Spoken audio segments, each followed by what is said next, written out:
자, 4페이지입니다. 잠깐 가지 마라. 4페이지에 법지문이네.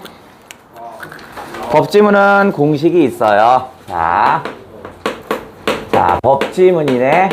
자, 법이라는 건요, 법지문이 나오면 애들이 좀 어려워하긴 하는데, 자, 1번. 법률이나 법이 나오면 법의 개념을 설명합니다. 법률 또는 법률의 개념을 쭉 설명해요.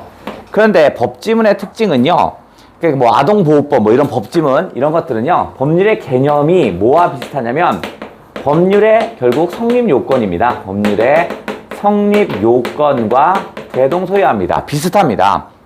그러니까 법률의 성립 요건으로 개념을 정의하기도 하고 개념을 얘기하고 성립 조건 얘기하는데 어차피 비슷해요. 그래서 이걸 같이 하나 알아두시면 되고, 그 다음에 법의 문제가 나오면 반드시 현실 적용 문제가 나옵니다. 현실 적용 문제. 어떻게 나오냐면 예를 들어 이런 식으로 개념 설명이 나오고 예를 들어 또는 가령 이런 말이 나오면 아, 이거 시험 문제 출제하게 하려고 하는구나. 그러니까 어떻게 써? 잘 체크해 두시고요. 다음 세 번째. 두 번째도 시험에 잘 나오는 포인트긴 한데 그 다음에 성립 요건도 잘 나옵니다. 그러니까 예를 들어서 1번, 2번, 3번이 모두 있어야 성립한다 이렇게 했는데 시험 문제는 어떻게 할 거냐면 1번, 2번이 있으니까 3번이 없어도 성립한다 이런 식으로 여러분 유혹할 거야. 아닌 거야. 그렇게 하나. 두 번째는 법의 개념과 성립 요건을 놓고 현실의 예를 들어줘요. 그 법 개념 중에 1번이냐 개념 2번이냐 개념 3번이냐 구분하는 거. 세 번째, 법은요 한번 굳어지면 그게 그대로 가는 게 아니야. 계속 세상이 바뀌면서 조금씩 수정이 됩니다. 왜냐면 법을 만들면 거기에 빠져나가는 놈들이 있을 거 아니냐. 그러니까 그것을 막으려고 다시 수정을 할 거야. 그게 뭐냐면 다만 이런 식으로 나와요. 그럼 다만 나오면 거기다 별표 쫙 올리고 이건 100% 나오는구나 라고 생각하시면 됩니다. 됐냐? 자, 법지문의 일반적인 특징을 했고, 자, 이제 첫 번째 단락부터 출발해 볼게요. 자, 첫 번째 단락 출발!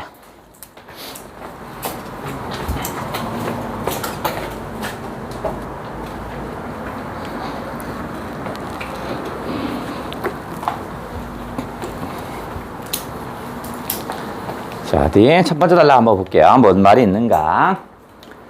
자, 사무실에 방충망이 낡아서 파손됐다면, 가정이니까 물결. 세입자와 빌려준 건물주 중 누가 고칠까? 아, 질문은 이거네. 누가 고칠까? 이게 질문이네. 방충망이 파손되면 누가 고칠까? 이겁니다. 그러면 빌린 놈인지 빌려준 놈인지 이거죠.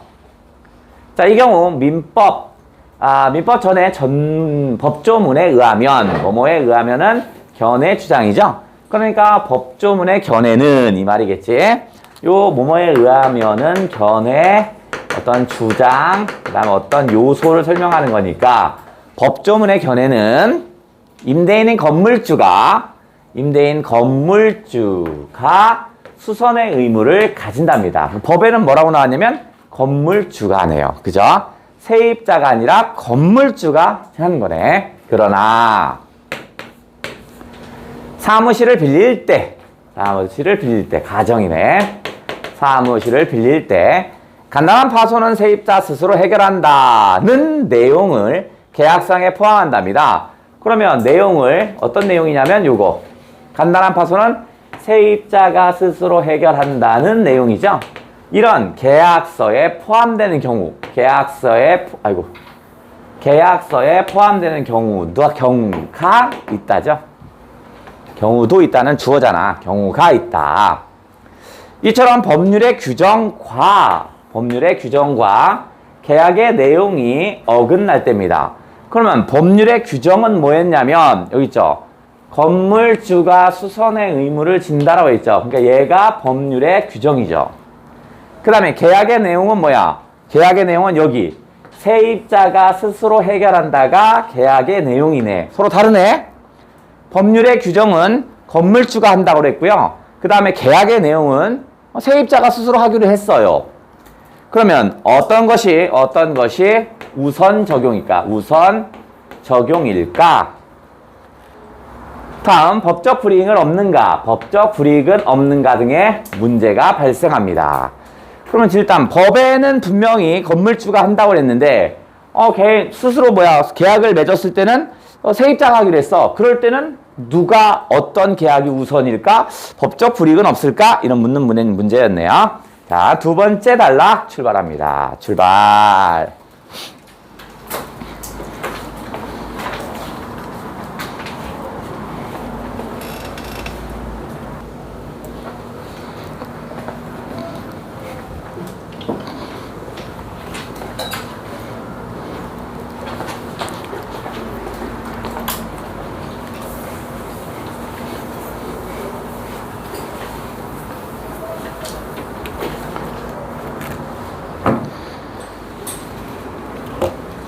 자, 두 번째 봅니다. 자, 두 번째. 사법은 개인과 개인 사이의 재산, 가족관계 등에 적용되는 법이랍니다. 적용되는 법이래요. 뭐냐면 개인과 개인 사이의 재산, 가족관계 등에 적용되는 법으로서 했습니다. 그러면 자, 뒤에 의로서와 의로서가 붙는 경우 있죠? A의로서라는 것도 있고 그 다음에 A의로서 B 된다 이렇게도 돼요. 의로서라고 쓸 때와 의로서라고 쓸 때는 의로서는 자격이나 신분, 어떤 지위 요런 걸 얘기합니다. 의로서는 수단이나 방법 등을 얘기하는 거야. 그러면 지금 얘는 의로서니까 그럼 어떤 자격이나 지위를 갖는 거죠? 그런 적용되는 법의 자격을 가지고 있고요. 법의 지위를 가지고 있는 겁니다.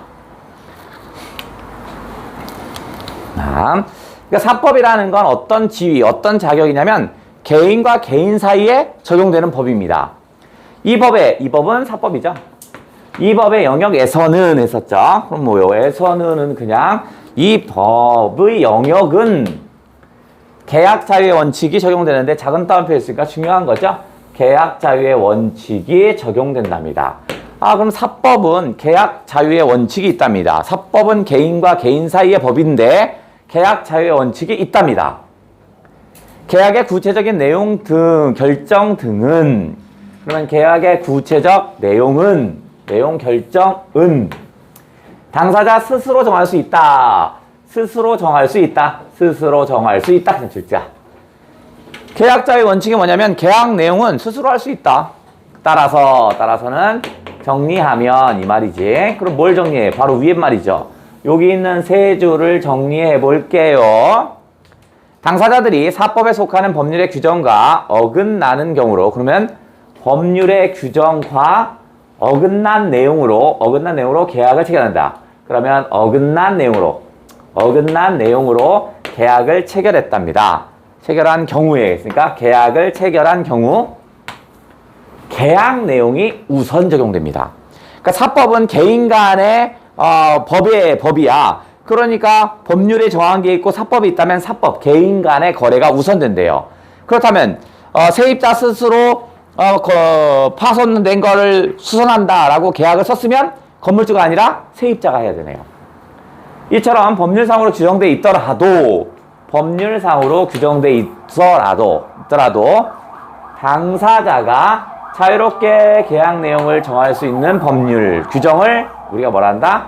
임의법규라고 하네요. 임의법규. 그러니까 개인이 스스로 내용을 자유롭게 할 수 있는 걸 임의법규. 사법은 원칙적으로 요것도 눈여겨봐야겠죠? 원칙적으로는 임의법규래요. 그러면 원칙은 그렇지만 아닌 경우도 있다는 얘기네. 그죠? 1호 했으니까 이건 뭐야? 임으로 A 임으로 B니까 이거 그냥 때문에죠. 인과관계니까 원인과 결과. 임의법규이기 때문에 개인 스스로 정할 수 있는 임의법규이기 때문에 사법으로 규정한 내용에 대해 당사자들이 계약으로 달리 정하지 않았다면 원칙적으로 법률의 규정이 적용된답니다.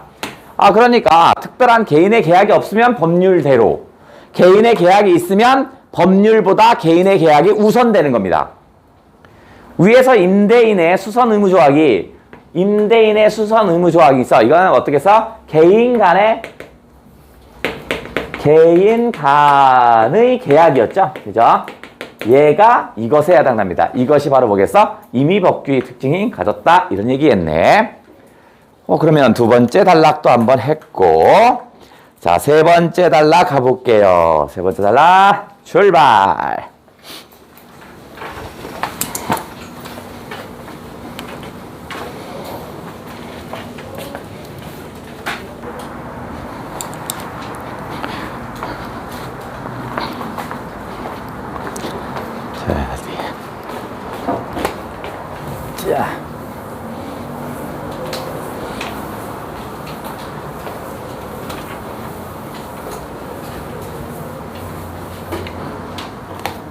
자, 세 번째 단락 가볼게요.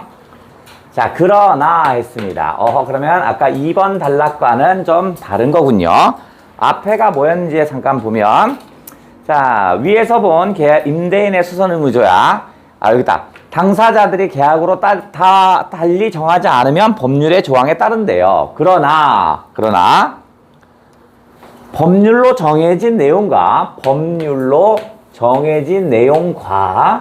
어긋나게 계약을 한다면, 법률에서는 건물주가 수선의 책임을 진다고 했는데 그게 아닌 걸로 한다면 당사자들에게 벌금이나 과태료 같은 불이익이 있거나 계약의 효력이 부정되는 경우도 있답니다. 그러면 이건 무슨 말이냐면, 아까 사법은 임의법규라고 그랬죠? 임의법규라고 그랬어요.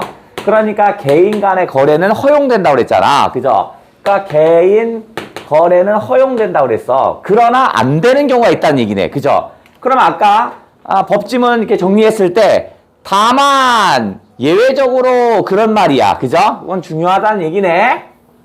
자, 다만 같으니까 벌금이나 과태료 같은 법적 불이익이 있거나 계약의 효력이 부정되는 예가 있기도 있답니다. 그러니까 예외적인 거네. 그죠?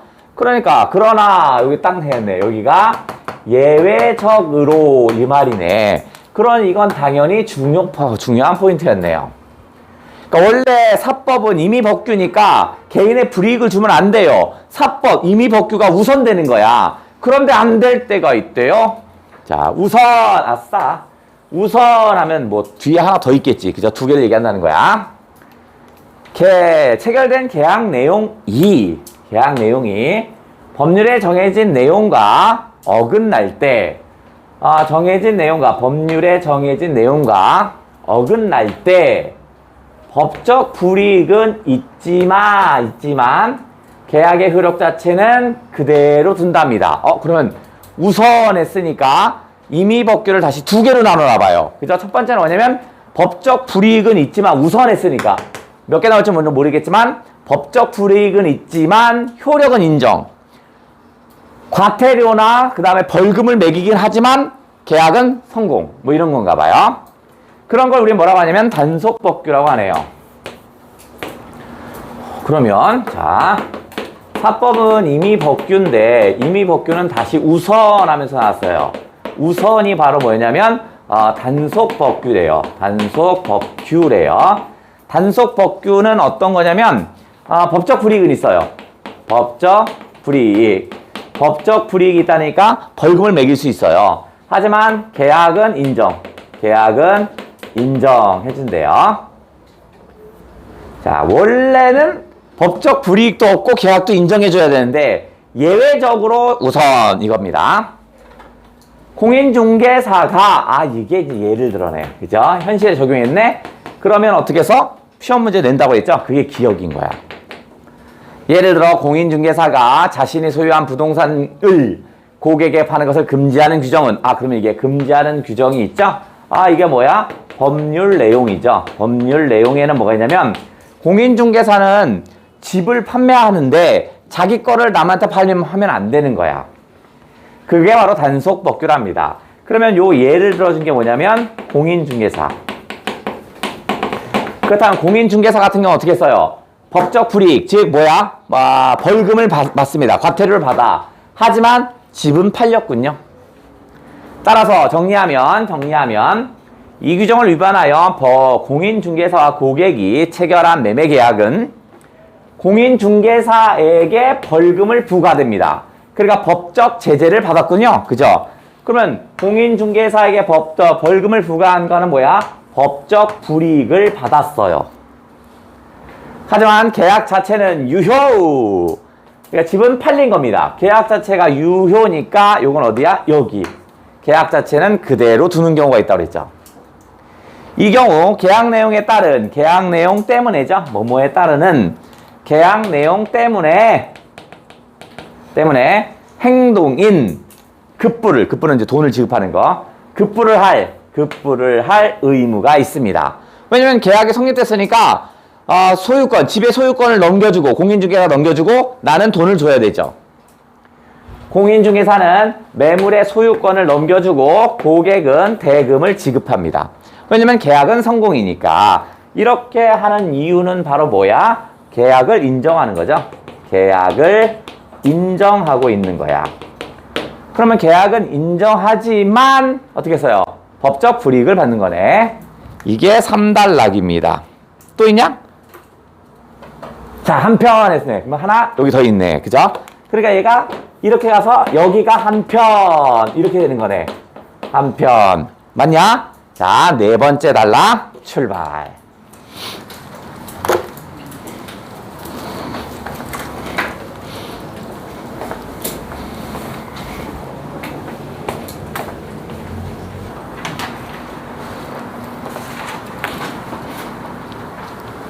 자, 또 갑니다. 네 번째 단락. 아닌가? 맞죠? 한편 여기. 자, 임의법규는 정리하면 임의법규는 개인과의 개인의 거래야 사법이죠. 사법은 임의법규죠. 개인이 계약하는 게 우선됩니다. 그죠? 그래서 법적 불이익도 없고 계약은 인정이 되는 거야. 그런데 예외적으로 인정되지 않고 법적 불이익을 받는 게 있다며 우선하면서 단속법규 얘기했습니다. 법적 불이익은 받지만 계약은 인정. 한편 하면서 이제 얘기하네. 한편 체결된 계약 내용이 법률에 정해진 내용과 어긋날 때, 자, 어긋났어요. 법적 불이익이 있을 뿐만 아니라 플러스 체결된 계약의 효력 자체도 인정되지 않아. 그럼 계약이 인정되지 않았으니까 돈을 지급할 필요가 없고 소유권을 넘겨줄 필요가 없지. 그게 뭐야? 급부 의무가 부정된대요. 돈을 줄 필요도 없고 소유권을 넘겨줄 필요도 없는 거야. 자, 그러면 여기가 바로 뭐였냐면 여기 있다. 이것을 강행법규래. 그럼 그 위쪽에 있는 거에 단속법규에 이렇게 칠 거고 얘는 강행법규에 이렇게 썼으면 되겠네. 얘가 단속법규고 얘가 강행법규군요. 강행법규입니다. 법규 하니까 욕 같다 이거. 자, 얘는 뭐냐면 법적 불이익은 있고요.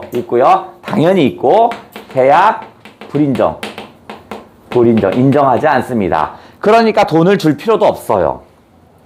이 경우 계약 당사자들은요, 상대에게 급부를 하라고 요구할 수 없습니다. 상대에게 급부 요구할 수 없습니다. 왜냐면 계약이 성립하지 않으니까. 혹시 이미 급부를 이행하여 재산상 이익을 넘겨주었다면, 혹시 먼저 줬어. 그러면 이것은 부당이익입니다. 부당이익이기 때문에 부당이익이니까 어떻게 써? 반환을 요구할 수 있습니다. 가져와. 이렇게 할 수 있대요. 즉, 가져와. 이게 뭐야? 부당이득 반환 청구권입니다. 이것이 인정됩니다. 의사와 의사가 아닌, 또 예를 들는구나. 부당이득 반환 청구권의 예네. 의사와 의사 아닌 사람의 의료기관 동업을 금지하는 법은, 그러니까 병원을 낼 수 있는 사람은 누구야? 의사밖에 못 내는 겁니다. 됐죠? 그러니까 의사가 아닌 사람이 병원을 낼 수 없어요. 이거 법지문에 있는 거야. 그러면 그런 건 강행법규래요. 만약에 의사가 아닌 사람이 병원을 냈다. 이렇게 된 경우는 어떻게 했어? 법적 불이익, 과태료 이거 줄 거고 그 다음 뭐야? 그런 계약 없어 이 새끼야. 이렇게 한다고요. 됐죠? 그걸 뭐라고 한다? 거시기. 요게 뭐냐면 의사, 병원 얘기가 여기에 들어가겠구나. 따라서 니은 같은 행동을 하게 되면 계약의 효력은 부정됩니다. 당연히 뭐도 없어? 법적 불이익도 받고요. 다만 아싸 별표 찍 올려야겠죠. 다만 계약에 따라 이미 동업자금을 건넸다면 이 돈을 반환하고 요구할 수 있습니다. 자, 5번째 단락 갑니다. 그럼 지금 임의법규에 단속법규와 강행법규를 얘기했어. 그러나 하면서 역시 5번째 단락은 4번째 단락을 반전을 주고 있네요. 5번째 단락 출발.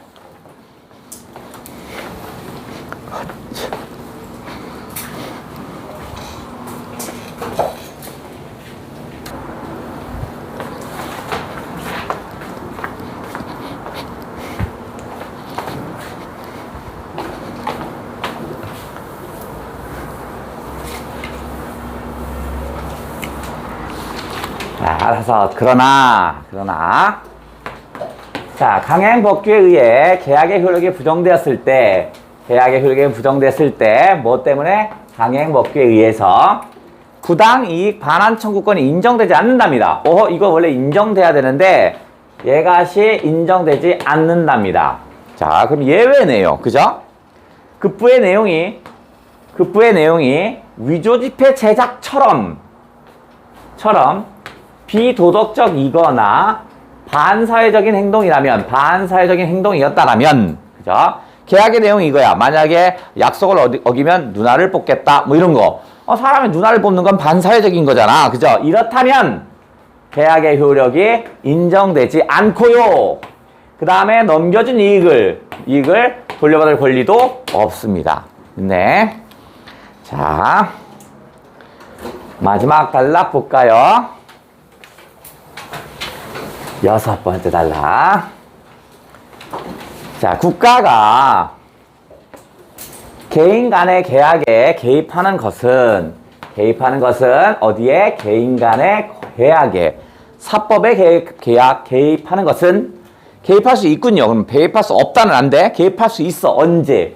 국가 안보 상황일 때, 사회 질서를 위할 때, 공공의 복리를 위해서, 복리 등의 정당한 입법 목적을 달성하기 위해서 이때는 가능합니다. 이 경우는 뭐냐면 개입하는 거죠. 국가가 개입할 경우 계약의 자유를 제한하려면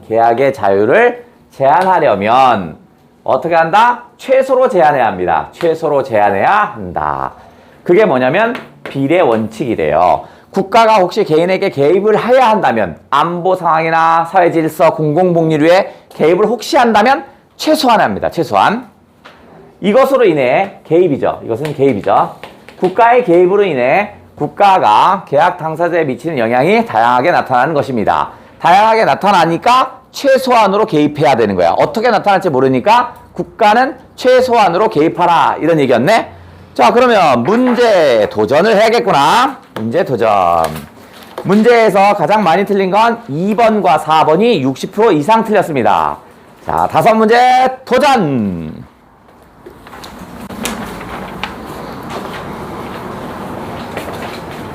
자, 출발!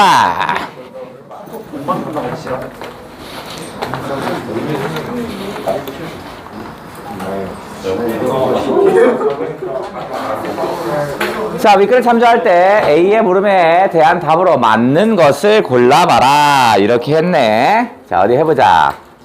계약서에서 방충망 수선에 관한 내용이 없다면, 계약서에 이게 없다면 그럼 뭘 따라야 돼? 무조건 법률이죠. 법률에 따라죠. 법률안을 따라야겠죠. 그러니까 뭐야? 건물주가 수선 의무를 지고, 맞았어. 수선 의무를 계약에 포함하지 않은 건 이건 사법이니까 불이익은 아무에게도 없지요. 그죠? 정답. 자, 그 다음 계약서에 방충망 수선에 관한 내용이 없어요. 그러니까 역시 마찬가지로 법률이 우선합니다. 세입자가 수선 의무를 진다가 아니죠. 그죠? 뭐냐면 건물주가 져야 되죠. 뭐야 이씨. 자, 건물주는 수선 의무를 계약에 포함하지 않은 것에 대한 법적 불이익을 받는다? 안 받아요. 그죠? 받지 않습니다. 완전히 틀렸어요. 다음. 계약서의 세입자가 방충망을 수선한다. 아하. 세입자가 수선한다는 내용이 있다라면 이건 사법이니까 이게 우선되는 거죠. 세입자가 수선 의무를 지어야겠죠. 그죠? 오케이. 법률 내용과 다르게 계약한 것에 대한 법적 불이익은 없어요. 웬 사법이니까. 딩동댕. 다음. 계약서에 세입자가 방충망을 수선한다는 내용이 있어요. 그죠? 그렇다면 세입자가 수선 의무를 지고, 맞아요. 건물주는 법률 내용과 다르게 계약한 것에 대한 법적 불이익을 받는다? 법적 불이익이 없다니까요. 그죠? 땡. 오. 뭐지? 이거 맛있겠다. 다음. 윗글에 대한 이해로 적절하지 않은 것을 찾아달랍니다. 이미 법규에 해당하는 법률 조항과 이에 어긋난 계약 내용 가운데, 그러면 가운데 계약 내용, 그죠? 얘는 무슨 뭐야? 어긋난 이 계약 내용이 무조건 우선하죠. 이미 법규니까. 그러니까 맞네요. 이미 법규가 단속 법규에 비해 계약 자유 원칙 맞죠? 이미 법규는 어떻게 써요? 법적 불이익 없고 계약 인정. 단속 법규는 어떻게 써요? 법적 불이익 있고 계약 인정. 그죠? 그러니까 얘가 더 자유롭죠. 단속 법규로 국가가 개인 간의 계약에 개입할 때는 비례 원칙에, 무조건 국가 개입은 비례 원칙에 적용되죠. 그죠? 적용되지 않는다가 틀렸습니다. 단속 법규로 입법 목적을 달성할 수 있는 계약에 대해 강행 법규로 국가가 개입하는 건 정당화될 수 없습니다. 단속 법규는 어때요? 법적 불이익을 받지만 뭐는 계약은 인정하죠. 얘는 계약도 인정하지 않죠. 그죠? 이게 더 센 놈이죠. 그러니까 이걸로 달성할 수 있으면 이걸로 해야죠. 최소한 해야 되니까. 비례 원칙이 있다고 그랬으니까 정당화될 수. 다음. 정당화될 수 없다가 맞는 말이고요. 자, 강행 법규를 위반한 계약일 때 급부의 내용에 따라 부당이익 반항 청구권의 인정 여부가 달라질 수 있어요. 그죠? 어떨 때? 뭐? 거시기 뭐? 반사회적 어쩌고 막 이거 있었잖아. 그죠? 예에서 약속을 수업 시간에 자면 누나를 뽑는다. 이러면 어떻게 했어요? 그런 것들은 안 된다고 했잖아. 반사회적이라.